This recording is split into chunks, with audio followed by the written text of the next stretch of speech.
Hi, let me just click here. Hi, my name's Lenny. I used to teach economics at Tufts University in Boston, and I've been living economics all my life. I absolutely love the material. A few weeks ago, a student of mine came up with a particular problem, which I found absolutely wonderful.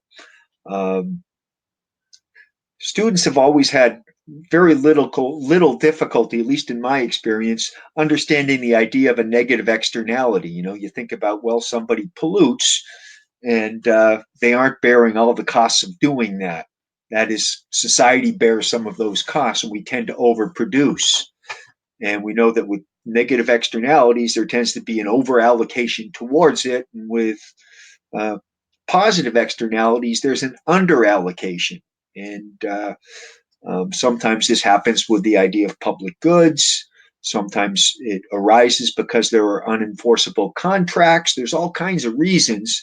Um, but I wanted to come up with a way to actually visualize it all. So, what we have here, and I'm going to be doing this in about 8 parts because it's a really long, involved process, but it gives us an idea to get our hands dirty.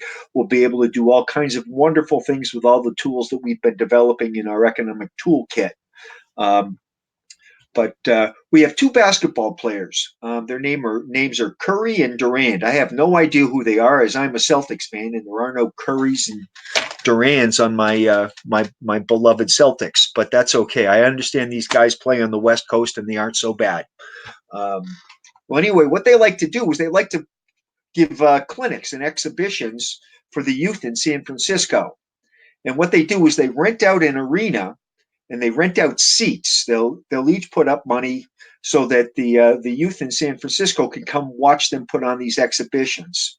Right now, these two guys both have egos. Can you believe that? Pro basketball players having egos, and the more people watching them, the happier they are. Okay, now if Curry were to go out and buy a bunch of seats, that would make him happy, but it would also make Durand happy. All right, because what we have here is non-rivalry in consumption. We're consuming them together, or it's joint consumption. All right, so let's take a look. I've written it up here.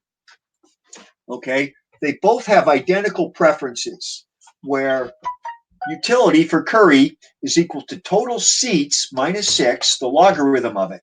And he also gets utility from consuming other goods, X. All right. And here, let me just get rid of this little bugger there. All right. So X he consumes all by himself. If he decides to go out and buy something else, Durand has nothing to say about it. All right. Well, what we want to do is delineate right now between the consumption opportunity set and the budget set. Okay, we know that, for instance, we're going to say have Curry has an income of 36, Durand has an income of 24. Durand is probably going to be upset about that when they have contract negotiations, but that's something else. Okay, so if Curry, and I'm going to focus primarily on Curry, but we're doing the same for everyone. If Curry were to go out and spend all his money on nothing but other stuff, X, he could buy a total of 36. And if he really wanted to spend all his money on seats, he could buy 36. Or he could buy some linear combination. We're saying we've normalized the price of other goods to 1 and the price of seats to 1, just to make things easy. It's one less complication. Now, if Durand were to buy 5 seats and Curry were to spend all his money on seats, he could have 41. All right. However, he can't have any more than 36x. All right. If he spent all his money on X, only a total of 5 seats would be purchased or rented. Okay. So what happens is that his consumption opportunity set increases, and it will increase further to 45 if Durand were to buy 9. Okay, and we know that what he's as a utility maximizer, he's going to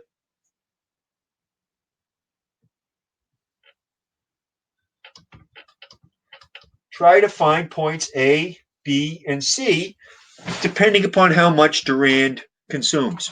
So let me close this for a sec. Coming over, I have a really neat picture. I'm going to come to the full board. This is what it looks like. And we will be getting into the rest of it in the next part. I hope you continue to watch. Thank you.